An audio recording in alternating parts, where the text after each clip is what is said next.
Hola amigos de Politicalt, bienvenidos nuevamente. Hoy voy a estar leyendo una nota que salió hoy mismo, publicada en Infobae, donde ya lo habían dejado de publicar hace un tiempo a Laje. Él mandaba notas y lo dejaron de publicar hace un tiempo ya por las cuestiones de género, por el editor de género que habían metido y demás. Bueno, le han hecho una entrevista, así que la voy a leer y la vamos a comentar acá rápidamente porque tiene que ver con, obviamente, todo lo que está pasando en Argentina y con la asunción que se viene ahora de Javier Milei con el hecho de que haya ganado las elecciones y demás. El 25 de noviembre de 2023 salió publicada hoy mismo. Dice: Agustín Laje, las feministas no tienen derecho a tener un ministerio, ya lo tuvieron y no sirvió. Esa es el título y es la cita que ellos deciden poner de Laje, porque saben que es algo que llama la atención, el tema del feminismo, y es algo que, bueno, Laje siempre se ha destacado para hablar de ese tema.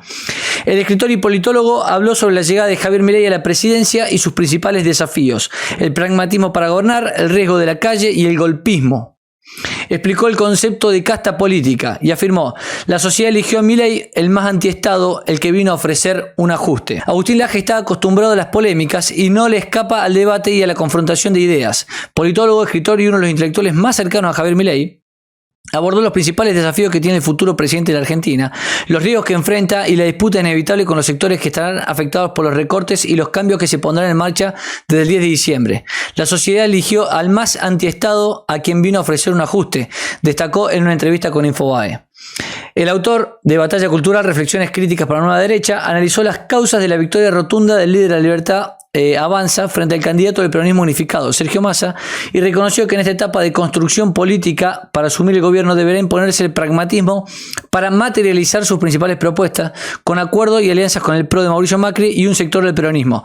Ya se estaba hablando justamente ahí que, por ejemplo, en Infobae, cuando uno entra a Infobae, y les muestro rápido, se demora la conformación del binomio económico de Milei. Bueno, Redel no sea presidente del Banco Central, Macri está negociando con Milei porque sabe que para poder sacar después leyes Milei importantes va a necesitar también el apoyo. Entonces no es esto de ganamos las elecciones, listo, hacemos lo que queremos, vamos a modificar todo como queremos sin negociar nada. No es tan fácil, no es tan fácil. También despejó un interrogante clave: quién es casta y quién no, y se metió con una de las controversias que genera más tensión: el feminismo, la ideología de género y las diversidades sexuales. Bueno, aquí hay un fragmento de un video de Laje que hace él en YouTube, donde menciona justamente esta cita que que toman acá en el título y demás respecto de el ministerio y demás. Por eso ponen esa cita y ponen el video. Dice: el derecho de la mujer es que se le respete su integridad física, su vida, su libertad individual y su propiedad privada. Son derechos fundamentales exactamente iguales a los de los hombres. La opción que acaba de perder en las urnas entiende que derecho es otra cosa, que el derecho de la mujer incluye tener un ministerio llamado Ministerio de Mujer, Géneros y Diversidades y poner a toda la militancia feminista allí a hacer un despilfarro de fondos públicos donde han hecho cualquier tipo de cosas menos ayudar realmente a la mujer, y eso surge de los datos.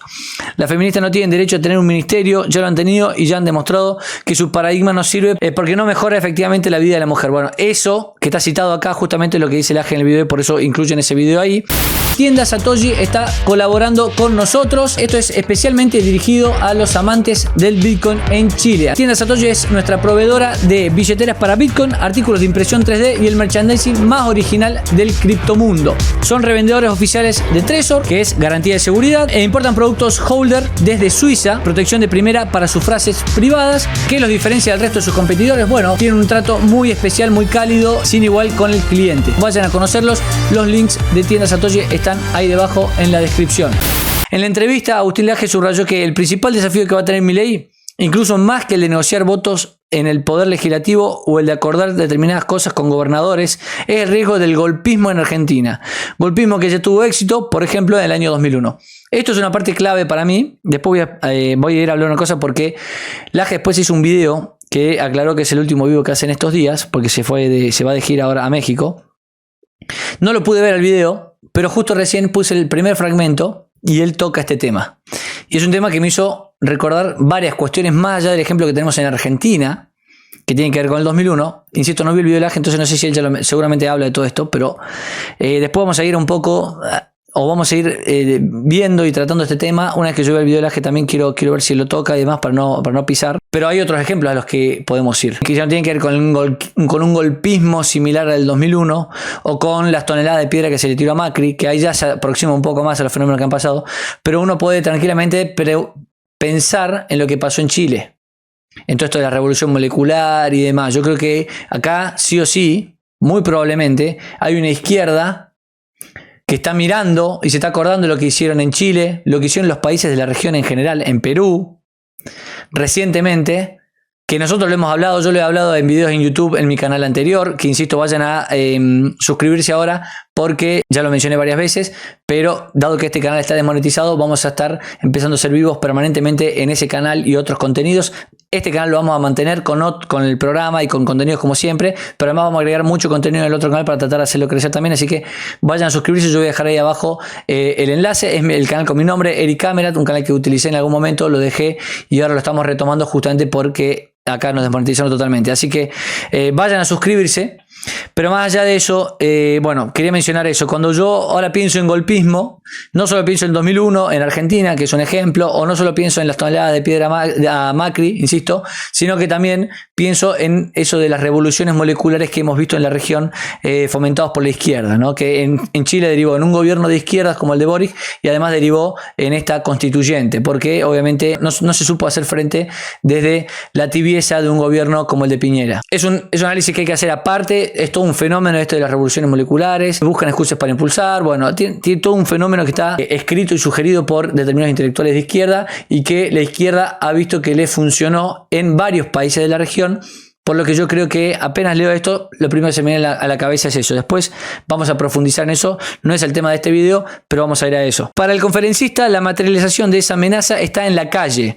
Un espacio dominado por grupos que son esencialmente violentos y que solo se apaciguan cuando ellos mismos gobiernan o cuando los que ellos quieren que gobiernen.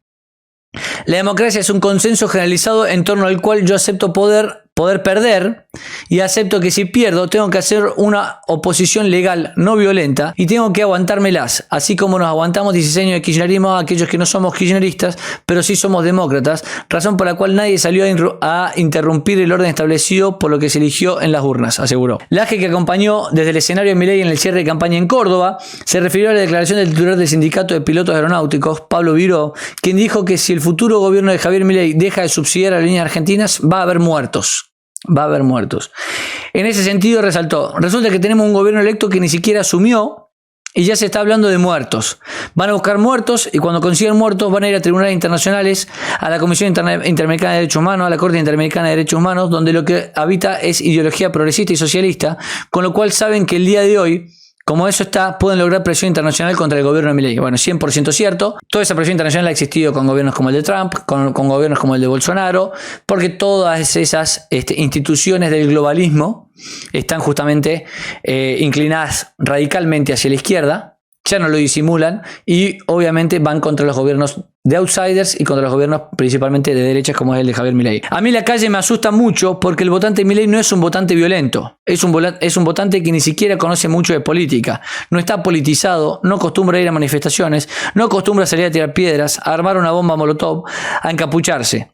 El otro espacio es el que tiene toda esa fuerza física bruta y antidemocrática y yo estoy seguro de que la van a utilizar. Y creo que Milei va a utilizar a su vez la fuerza del Estado, aseguró Laje. Bueno, Milei ya ha dicho varias veces que no se va a dejar extorsionar, ¿no? Eso lo ha dicho varias veces porque la pregunta naturalmente respecto de las reformas que quiere hacer Milei, de los cambios que quiere hacer Milei, de los curros que quiere terminar Milei, se la ha hecho muchas veces, los periodistas le han hecho esas preguntas, pero la gente va a salir a la calle, pero porque se sabe que el peronismo es así. Ojo, ya insisto, no va a ser para mí solamente el peronismo como ha sido tradicionalmente, sino que hay una lógica de esta izquierda que menciono que ya sabe cómo operar en esto de revoluciones moleculares en distintas ciudades al mismo tiempo, golpear de distintas formas en pequeños grupos, etcétera, ¿no? Y no dudó en mencionar quiénes integran ese otro espacio. Me refiero al kirchnerismo, me refiero al peronismo de izquierdas, me refiero a los movimientos sociales, me refiero a los piqueteros, me refiero a la izquierda, a los troscos.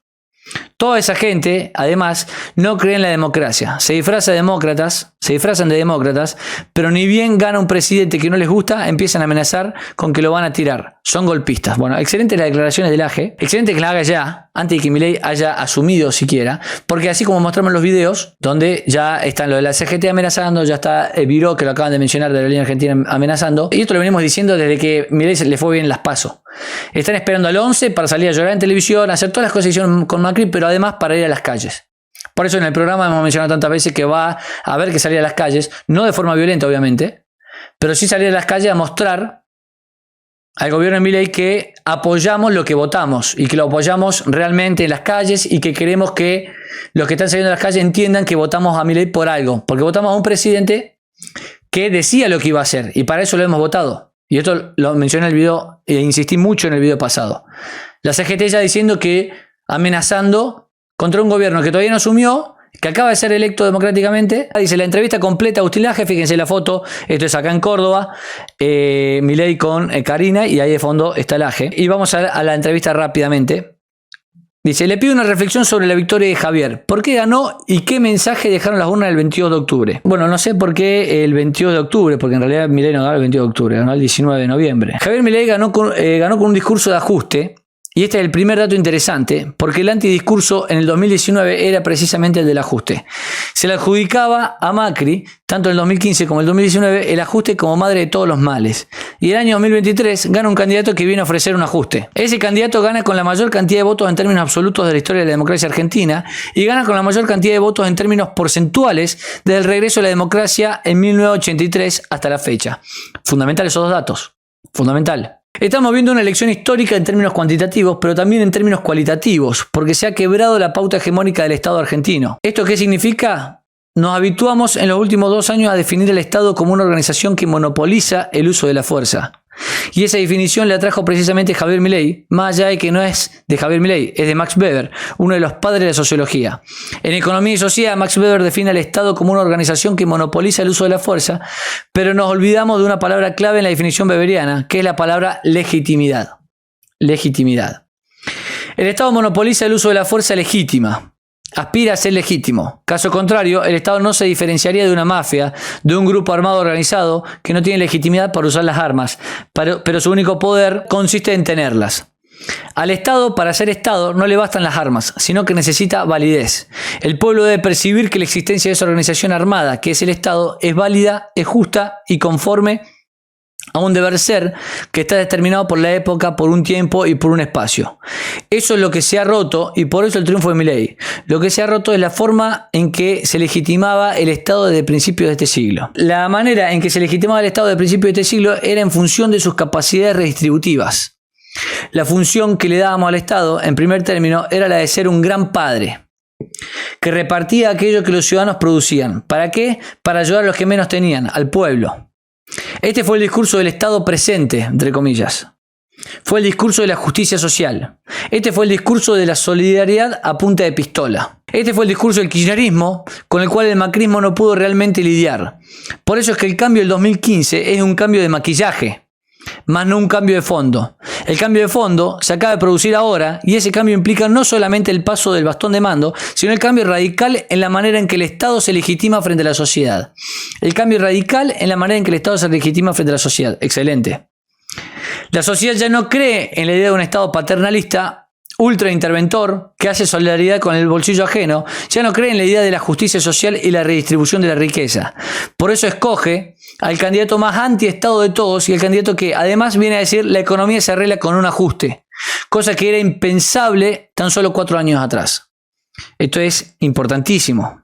Cómo han cambiado los paradigmas, la demanda de la gente, porque el político para poder triunfar se ajusta en gran medida a la demanda de la gente. Y la demanda de la gente ha cambiado en gran medida gracias también a la batalla cultural que en parte ha dado Milei antes de ser político. Milei cambió los paradigmas y luego dijo, ahora que cambiamos los paradigmas, junto con otras personas como el mismo Laje, voy a ser político porque ya esto necesita ser representado.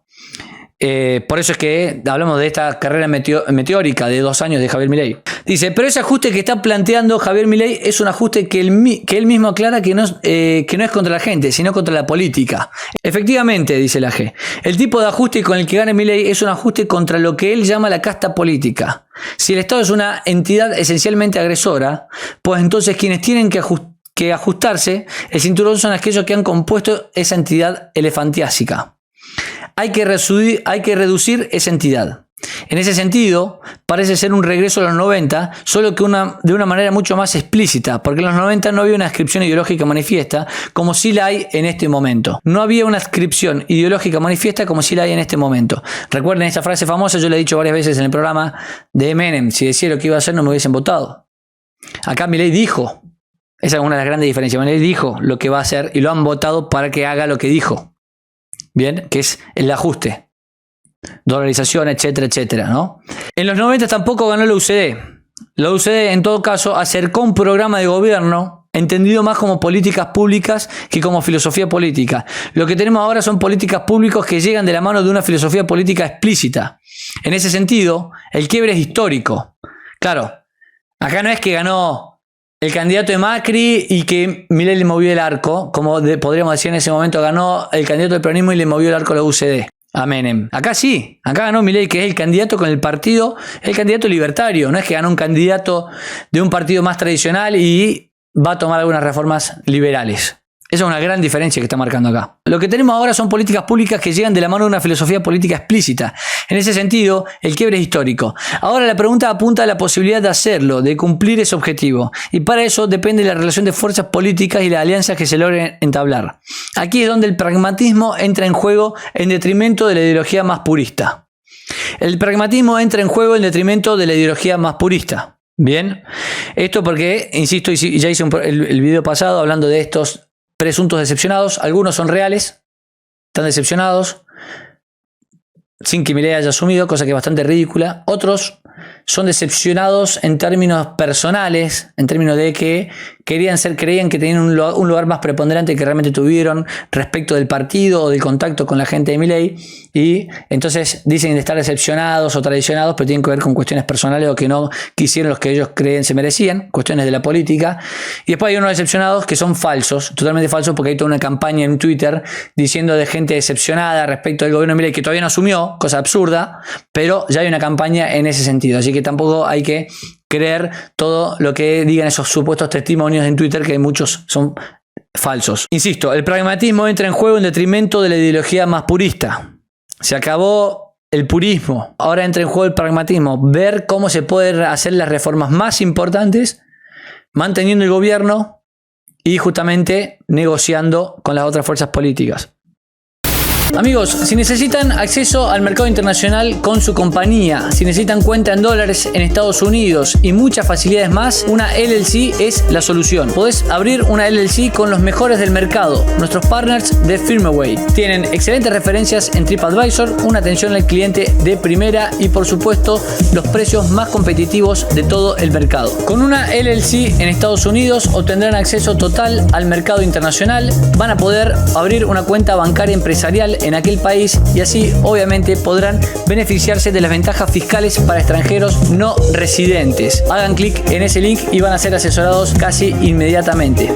Ahora entra en juego el pragmatismo, ver cómo se pueden hacer las reformas más importantes manteniendo el gobierno y justamente negociando con las otras fuerzas políticas. Una cosa es la ideología, el discurso filosófico que tiene que ver con la campaña política, y otra cosa es, una vez llegado al poder, ver hasta dónde se puede hacer aquello que se marcaba como un deber político. Hasta donde se puede hacer es la respuesta que te brinda la conformación política de los gobernadores, las intendencias y sobre todo el poder legislativo. En el poder legislativo, la Libertad Avanza no tiene gran presencia. Estamos hablando de 7 senadores sobre 72 y en diputados 35 sobre 257. La situación requiere de pragmatismo para poder gobernar.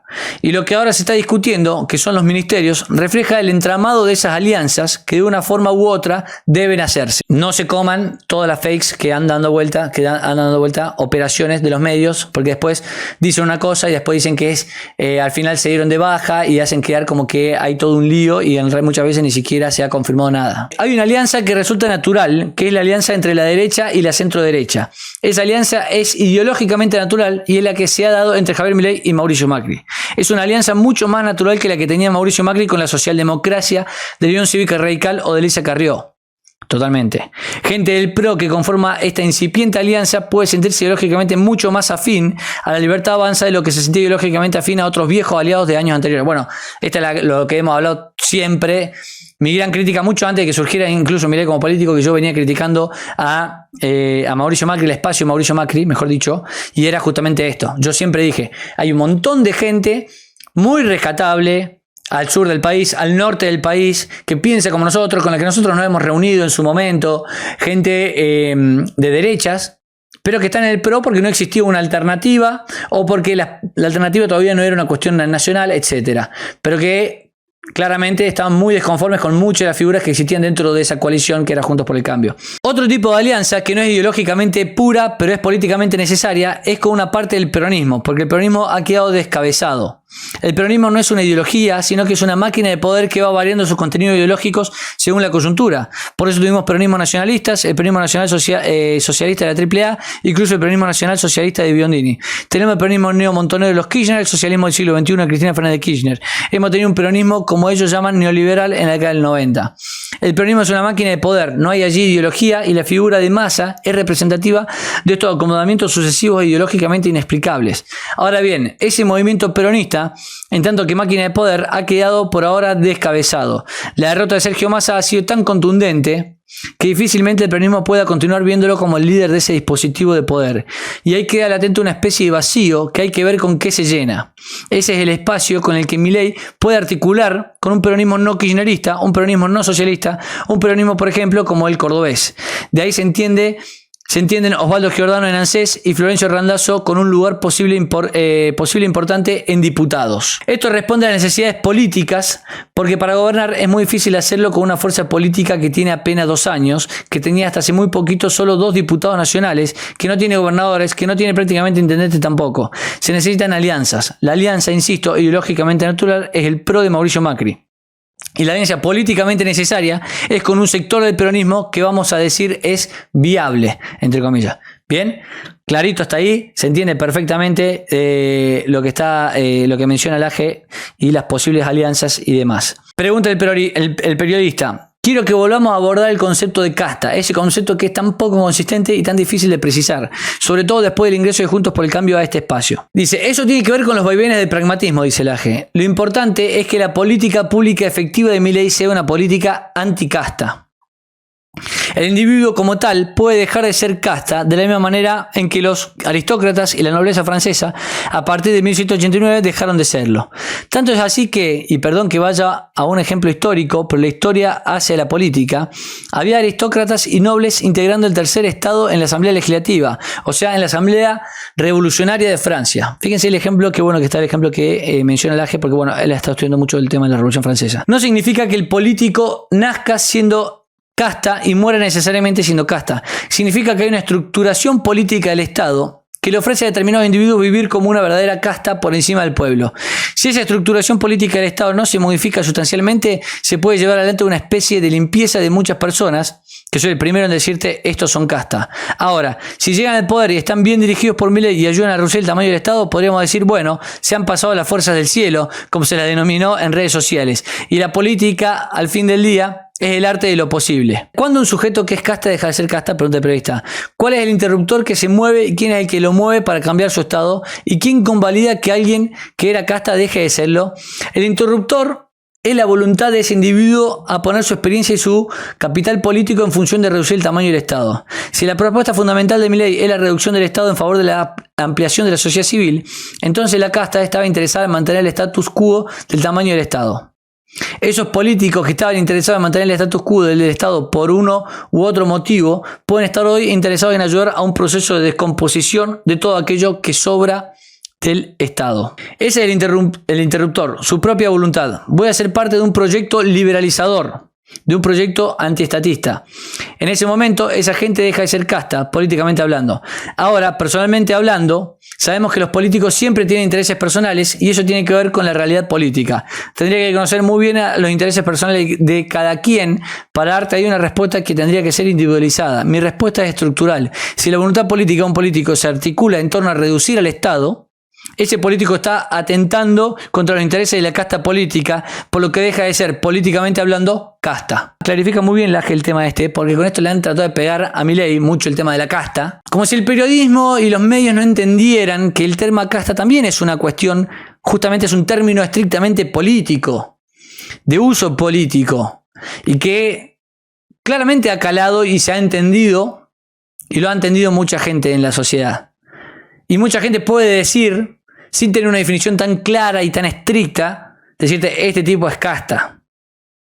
Y este tipo dejó de ser casta porque está ayudando, como dice el AG, a que lo que lo hacía casta, ahora esa estructura que lo hacía casta y que hacía que la casta exista como tal, deje de existir. Entonces podemos decir, bueno, ya no está perteneciendo a la casta porque está haciendo funcional a su destrucción. Que es lo que está mencionando acá Laje, ¿no? ¿Cuál es el principal riesgo que enfrenta Javier Milei? ¿Y qué piensa de esta definición del sindicalista Pablo Viró, que si tocan la leña va a haber muertos? El riesgo que a mí más me asusta es la calle. La calle está dominada por grupos que son esencialmente violentos y solo se apaciguan cuando ellos mismos gobiernan o cuando los que ellos quieren que gobiernen, gobiernan. Si esto es así, estamos frente a grupos esencialmente antidemocráticos, porque la democracia es un consenso generalizado en torno al cual yo acepto poder perder y acepto que si pierdo tengo que hacer una oposición legal no violenta y tengo que aguantarme. Así como nos aguantamos el diseño del kirchnerismo, aquellos que no somos kirchneristas, pero sí somos demócratas, razón por la cual nadie salió a interrumpir el orden establecido por lo que se eligió en las urnas. Ahora resulta que tenemos un gobierno electo que ni siquiera asumió y ya se está hablando de muertos. Van a ir a buscar muertos. Y cuando consigan muertos, van a ir a los tribunales internacionales, van a ir a la Comisión Interamericana de los Derechos Humanos, van a ir a la Corte, bueno, todo lo que ya mencionamos. A propósito de esto, hay un temor de que Milei sea una expresión reaccionaria de ultraderecha que viene a quitarle derecho al feminismo, a los homosexuales, a dar un paso atrás a los derechos reconocidos por el Estado los últimos 20 o 30 años. ¿Qué piensa de esto? Pienso que todo depende de cómo conceptualicemos qué es un derecho. El derecho en la Argentina se ha vuelto una especie de significante vacío, una palabra que es llenada con el contenido de cada quien según quien lo enuncie. ¿Qué es en definitiva un derecho? Por lo menos como un libertario lo concibe, el derecho es un radio de acción libre que queda protegido por el Estado en virtud de su condición de derecho. El derecho no es recibir algo por parte del Estado, sino que el Estado garantice que yo pueda ser libre en determinados dominios de mi vida.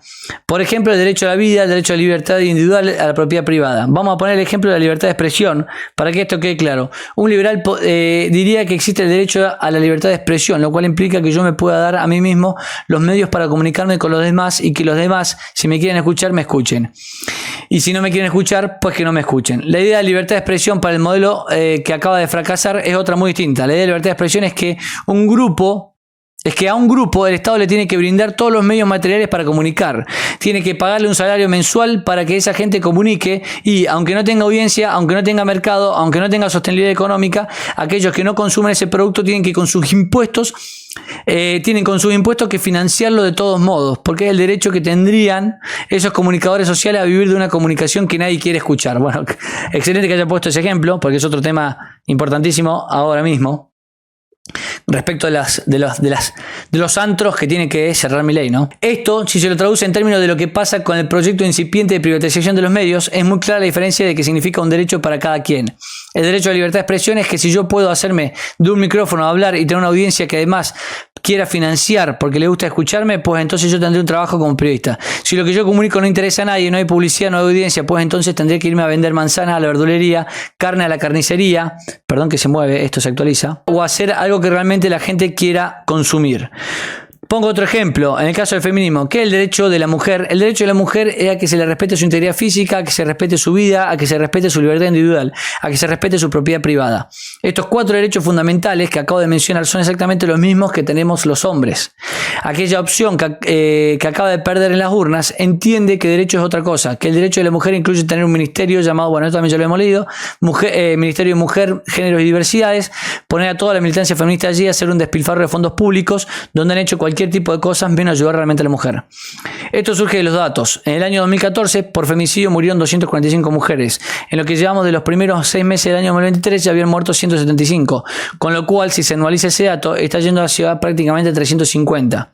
Comparar 350 con 245 cuando no estaba el mentado Ministerio de la Mujer. O podemos mencionar las agresiones sexuales. En el año 2017 las agresiones sexuales estaban en 3.700 casos y en el año 2022 las agresiones sexuales estaban en 5.600, cerca del doble, con lo cual ese ministerio no es cierto que haya servido para mejorar las condiciones de la mujer. Más aún, si lo pensamos en términos económicos, solo los últimos 15 meses del ministro Massa produjeron 2.200.000 nuevos pobres y por lo menos la mitad de esos pobres son mujeres. Aquí hay una diferencia muy importante en cuanto a que llamamos derechos. Las feministas no tienen derecho a tener un ministerio, ya lo han tenido y ya han mostrado que su paradigma no sirve porque no mejora efectivamente la vida de la mujer. Dice, movimientos feministas y de la comunidad LGBT plantean que esas críticas promueven la estigmatización y hasta las agresiones contra esos colectivos. ¿Qué responde? Creo que es más una construcción de mediática y una construcción de los opositores políticos de Milei que una realidad palpable. Sobre los homosexuales, Milei hasta hace poco tiempo estaba asesorado por Álvaro Sicarelli, que es homosexual y es muy conocido en el medio y a veces escribe en Infobae. En el cierre de campaña de Córdoba había banderas LGBT, hay grupos de homosexuales que son totalmente mileístas y son mileístas de la primera ola. Respecto a la mujer, también veo por doquier que se dice gratuitamente Milei es misógino. Perdón, pero toda la campaña de Milei estuvo articulada por la hermana de Milei, que hasta donde yo sé es mujer. Y la vice de Milei también es mujer. Sergio Massa no tenía como vice a una mujer. Esto lo hablamos el otro día con Laje. La idea de que Javier Milei es misógino surge porque se han mostrado videos donde él puede haber sido rudo e incluso maleducado como periodistas mujeres. Hay un caso en Salta, por ejemplo. Ahora puedo mostrar 1000 videos donde Milei es igualmente rudo e igualmente maleducado con hombres. Totalmente, es una cosa absurda. Si el feminismo al final de cuentas se suponía que era igualdad entre hombres y mujeres, podemos decir que Milei es igualmente rudo con mujeres o con hombres porque no hace distinción de género. Acá hay que ponerse de acuerdo. Si queremos igualdad, pues entonces no nos inventemos que Milei, que es igualitario en la forma en que trata a hombres y mujeres, es un machista o un misógino por eso. Ahora, personalmente no estoy de acuerdo con el trato igual a hombres y mujeres. Creo que hay que tener una especial diferencia y caballerosidad para con la mujer, precisamente porque no es igual al hombre. Pero esto no es lo que el feminismo postula. Acá hay que ponerse de acuerdo, porque quien tendría mayor derecho a repudiar determinadas conductas de Milei en sus diálogos con periodistas mujeres, en todo caso somos aquellos que no somos feministas. Totalmente de acuerdo. Todo eso a mí, la verdad, me parece una exageración y una utilización política de la mujer. El feminismo en Argentina ha servido para usar políticamente la causa de la mujer. El 56% del pueblo argentino votó a Milei y estoy seguro de que un gran porcentaje de ese 56% son mujeres y no son menos mujeres por no ser feministas o por votar a alguien que el discurso, tanto mediático como político, dice que es un misógino. Insisto también, en el caso de la homosexualidad no existe ninguna afrenta contra esos grupos. Ahora, que no tengan un ministerio responde a la filosofía libertaria, porque la filosofía libertaria concibe a los individuos en abstracto como iguales frente a la ley, frente a la máquina del Estado. Frente a la maquinaria del Estado. Al libertario le importa muy poco con quién se va a la cama de determinado individuo o qué es lo que tiene entre las piernas de determinado individuo o cómo se autopercibe determinado individuo. El valor de ese individuo no tiene que ver ni con su gusto sexual ni con su naturaleza sexual. Tiene que ver con los derechos que están reconocidos en abstracto para todos por igual. Esa es la filosofía libertaria. Última pregunta, dice, el ejercicio de determinados derechos para minorías es más dificultoso si el Estado no los reconoce, ni le da entidad o no reconoce como sujeto de derecho. Ejemplo concreto, el matrimonio igualitario. Esa es una ley del año 2010 cuya derogación no está en la plataforma de Libertad Avanza. No es parte del proyecto político de la Libertad Avanza. Ahora hay toda la diferencia del mundo entre un reconocimiento legal del Estado a una pareja homosexual y brindar, por ejemplo, prácticamente el 15% del presupuesto público a las causas de géneros. No sé si el público tiene suficientemente conocimiento sobre esto, pero prácticamente el 15% del último presupuesto nacional se fue a políticas transversales de género en un país que se muere de hambre, para una ideología ni siquiera minoritaria, sino ultra minoritaria, porque ni siquiera todos los homosexuales, lesbianas y trans están en favor de esa ideología. A mí me suena a caja política. Es una ideología ultra minoritaria que le viene bien al poder político para decir acá o caja. Eso ha sido el Ministerio de la Mujer, Géneros y Diversidades. Bueno, esa, amigos, y no quiero alargarlo más, ha sido la nota que le han hecho al AGE, que la publicaron hoy mismo, por eso la estoy leyendo. Me parece que aclaró temas centrales y que además aclaró, en el sentido estricto puso mucha claridad desde la definición de casta a estos temas respecto de las minorías, a la advertencia fundamental respecto de la calle, de cómo podrían golpear a Milei. Y en esto vamos a profundizar en otros videos, insisto. Pero los dejo porque es un video que ya de por sí es largo, así que espero que les haya gustado. Dejen su like, comenten el video, difundan el video, suscríbanse al canal si no están suscritos y activen la campanita. E insisto una vez más, vayan a suscribirse al otro canal que vamos a estar subiendo. Prácticamente voy a empezar a hacer vivos muy seguido para hacer un seguimiento diario casi de lo que va a ser el gobierno de Milei. Este canal va a seguir con el programa, va a seguir con el contenido que estamos haciendo y va a agregar contenidos. Y además el otro canal vamos a hacerlo crecer para poder monetizar el otro canal también, porque este está desmonetizado. Así que vayan a suscribirse a mi otro canal también. Si nos quieren dar una mano por el hecho de justamente de la desmonetización, lo pueden hacer a través de criptomonedas, a través de Mercado Pago, que mucha gente lo está haciendo, así que les agradecemos, y a través de Patreon, que estamos formando una comunidad cada vez más grande. Tuvimos ya reuniones, hacemos reuniones mensuales, subimos contenido exclusivo a Patreon, así que suscríbanse, que van a tener esos beneficios y además obviamente están colaborando con nosotros. Y por último, recuerden visitar a nuestros amigos de Tienda Satoshi, ahí abajo está el enlace, y recuerden que si quieren abrir una LLC, si tienen negocios, quieren abrir cuenta en el exterior y demás, vayan ahí abajo, también está el enlace con nuestros amigos de Firmway que los asesoran de la mejor manera. Nos vemos en la próxima, un abrazo a todos.